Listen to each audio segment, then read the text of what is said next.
ఒకవేళ ఏరియా కట్టుకోవడానికి దాంతోపాటు ఏం చేయాలంటే మన జింక్ ప్యాకెట్ కానీ ఇది తీసుకుంటే మీకు రైట్ ఏం చేస్తున్నాడంటే ఒక డిఏపీ కట్ట చేసినప్పుడు దాంతోపాటు డిఏ కట్టేసి దుబ్బుగులు కానీ వేసుకోవడం కాదు.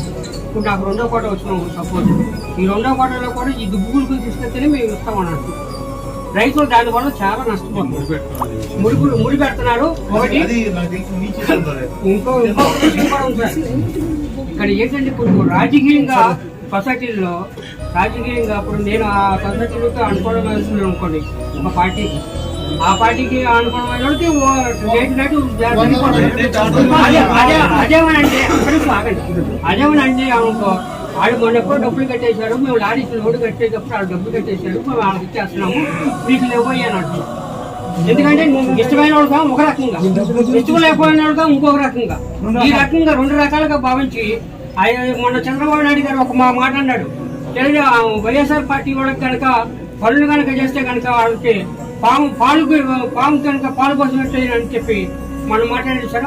అదే రకంగా ఇప్పుడు ప్రభుత్వం కూడా అదే రకంగా నడుస్తుంది. ఇది ఎంతో కాలం సాగదు. ఇది ప్రజలు తిరగబడే రోజు వచ్చింది. చాలా తిరగబడతారు. నేనే గొప్ప అని చెప్పి ఈ 5 ఏళ్ళ నుంచి చెబుతాడు. ఎంఆర్ఓ గారిని ఏ రిక్వెస్ట్ చేస్తానంటే ఫస్ట్ కొంచెం సొసైటీ అది మీ చేతిలో పనే కదా. అట్లాగే ఎరువులు షాపు దగ్గర వాళ్ళు ఇది లింక్ పెట్టుకుంటారు. అట్లాగే గవర్నమెంట్ లేకపోతే 1400 అమ్ముతున్నారు.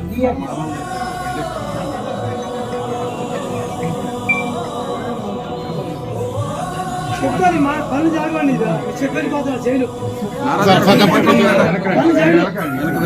చేయలు బాగా చెప్పేస్తున్నా.